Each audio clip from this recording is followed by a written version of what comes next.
Alam mo nga, tol, kung madali kang maniwala, sa tingin ko kung madali kang maniwala sa isang kwento na one-sided lang, Yeah. mahihirapan kang, kumbaga madali kang mauto. Yeah. Hindi mo narinig yung kabilang side eh. Okay. Madali kang mauto. Di ba? May isa sample ako eh. Medyo malaya pero hindi. Parang Marcos yan eh. Okay. Bakit? Sorry. Ayun, di ba? Pero explain ko nga eh. Pag tayo maging politika, Hindi ka ng politika. Hindi. Isasample ko lang yung ganun nga. Di ba? Buong Pilipinas, parang ang tingin nga nila magnanakaw and shit ganun. Na konektado dito sa topic natin Ang tingin sa kanila, di ba, ang daming sinasabi, naniniwala na yung buong Pilipinas na ganyan ang dami na. Tol, hindi sila nagsalita. Pabalik. Oo. Parang dun ko nga nakikita nga, ina class talaga to. Class, God class. damn. Ang dami na talagang sinabi. Ni isa, wala akong narinig sa kanilang dinefend nila yung sarili O nila. nainis sila o ano Oo, man. tol. Parang ina. Sabi ko talaga. Ilocano pride.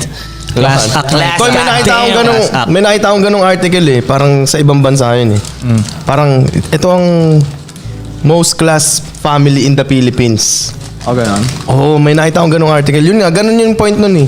Kahit anong sabihin mo sa kanila, wala kang maririnig pabalik. Puro gumagawa lang sila ng Kung anong dapat nilang kung gawin. anong dapat nilang gawin. Kaya tol, nung ganito ang nag-fireback na nung tumalino na, nagka-internet na, parang Ano, kita mo din yung... alala yung tao eh. Hindi, para sa akin dong parang parang kita mo di sila nagsasalita, mas sumingaw tuloy. Kakaindi nila lang sila parang ganun din ko siguro kung may mangyayari sa atin na malalang ganun, okay lang talaga na wag tayong mag-defend, wag tayong magsalita kasi lalo na pag alam natin na gago, di yan totoo, parang ganun, di ba? Parang isang araw talaga babaliktad yung Makikita table nila. na parang tangina nyo sabi sa inyo eh. Ngayon sumingaw siya. Since day one pa lang naman talaga, tol, yung laging inaano ko, di ba? Na parang, huwag tayong magsasalita pabalik. Kahit sino pa yan, huwag tayong magsasalita pabalik. Yun ang para sa akin, yun ang mas class act. Yeah. Yun ang isa pang rules sa two joints. O huwag kang madala dun, parang gano'n. Kahit sino pa eh. Kahit ilang beses, ilan na narinig Ay puta, ko ang gano'n sinample, sa akin. pwede ko sabihin yung sinample mo sa akin dyan dati. Hindi ko maalala kung ano yun eh. Mga sabihin daw. Hindi, rapper lang sa Amerika. Okay. Si Rick Cruz ba? Ganun. Hindi sumagot pabalik. Never. Okay. So, yeah, yun ang... Ganun naman talaga since day one. At saka kasi tol, kung kung strategy sa strategy wise din kung sasagot ako pabalik, wala kasi ako mapapala eh. Yeah. Meron ako mapapala, konti, dali ngayon. Pero ang mas may mapapala, Yung sinagot yung mo. taong Nag-embed. Yeah. na nireplyan ko. So, luging-lugi ako sa gains. Yeah. Di ba? Tsaka risky siya tol. Siya biglang gaganon siya, boom. Kumbaga, basically, siya biglang gaganon siya, ako parang, ganun lang, konti lang yung iaangat nung akin. Siya yung makikinabang talaga, siya yung panalo. Malamang pag nag-reply nga ako, tol, ang himbing ng tulog nun eh. Tsaka risky. Siguro ang risky sayang-saya nun. Thank you. Yes! Nag-reply na sa akin si Koy Koy, di ba? Kaya hindi ko bibigay yung gusto nila, alam mo yun? Risky sa Koy. Kagaya nung tignan mo, example ko si Eminem, di ba? Ang ito, puro American na ano to eh, no? Hate ko eh. Alam Sige, mo to. sige. Koy. Rap is life eh. Parinig!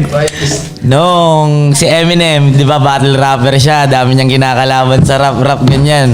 Meron yung time, di ba, na nag-usap tayo, ay, parang tinalo ni Machine Gun Kelly si Eminem dun Di ba, gawa na ka. So, risky nga siya, Koy eh. Pag patola ka, di ba? Patola, Patola ka. Okay na, magkamali ka dyan ng pinatulan mo, patay ka. Di ba, nung narinig natin. Kumbaga kahit sabihin pa ng mga tao na panalo si Eminem talaga doon sa kung kumbaga bars per bar siguro I guess. Pero ang mas naka-gain talaga doon si Machine Gun Kelly, di ba? Pinansin ka ni Eminem eh, no? So siya talaga panalo doon eh, no? Kaya yan. Yun ang point. Yung lugi ako pag mamamansin. Tsaka, Mel, Mike. oh, Mel, ano na? Huwag kayo magsalita sa hangin. Ano kausap mo dyan, Mel? Huwag kayo magsalita Koy, sa parang ano hangin. yun May eh. sariling Parang podcast, pag para yung dagat versus ilog eh. Ay, Tangina. Buti ko may iba tayong science dito. Hindi. Lolo mo ba ang nag-ano sa Kailangan namin dito, bro. Lolo mo ba ang nag-ano sa inyo? Nagbigay ng game na yan? Hindi. Koy, parang Dagat ano kasi versus yun eh. ilog. Okay. Ilog versus dagat. Sige pa rin. Kasi yung ilog sobrang ingay, di ba? Maingay ba ang ilog? O yung Okay. mga bagong di ba, maingay. Okay. Compare sa dagat. Okay. Di ba? Kasi pag dagat ka, napakalaki mo na doon, tas sobrang lalim mo, napakatahimik. Compare doon sa ano? Compare sa ilog, di ba? Ang babaw, ang ang ingay, gets. ang konti ng tubig. Gets. Hindi katulad ng ng dagat. Isipin mo yung dagat, yung ilog pwede ba lagyan ng barko? Hindi pwede Hindi dun yung pwede. mayaman eh. di ba? Oo. Parang dun pang dagat Pang lang dagat talaga siya. yung barko. Okay. Parang ganun siya. Chill lang si dagat, no? Tol. Wala akong pakialam, basta kalmado kami May dito sa title ka dagat. na, Koy. Mas malalim. Di ba ako? May title ka na dito. Dagat versus ilog.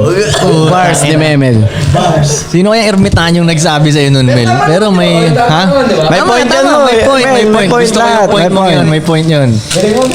Masasabi ko yun sa mga apo ko, Mel. Dagat versus ilog. Sasabihin ko yung kay Kid Bagoy. Sabi mo sa anak mo yun, no? Sabi ni Ninong Memel mo, dagat versus ilog. Ganun tignan ng gusto mundo. ko yun, may point yun. Kumbaga, Paborito talaga hindi na ni kailangan Memel yan. ng dagat mag-ingay, no? Kasi ako ang dagat dito, eh. Paborito ni Memel yan. Ganun din siya nung kausap niya ako dati. Tama. Ako ang dagat dito. So, yung mga ilog, kayong mga ilog dyan. Sige, tama, mag-ingay lang kayo. Kasi Koy, pag Ikalat niyo yung pangalan ko lagi. Kayong mga ilog dyan. Ikalat niyo yung pangalan ko lagi. Kasi Koy, kunyari, nasa dagat yun, yung mga pang-ilog lang na bangka, ilagay mo sa dagat. Kakainin. Di ba kakainin ng Kakainin dagat ng buhay. yun? Hindi pwede yun dun sa pinakamalakas na alon, tol. Tama. Ano ba Tama. yun? Di ba doon, maglagay ka na normal na...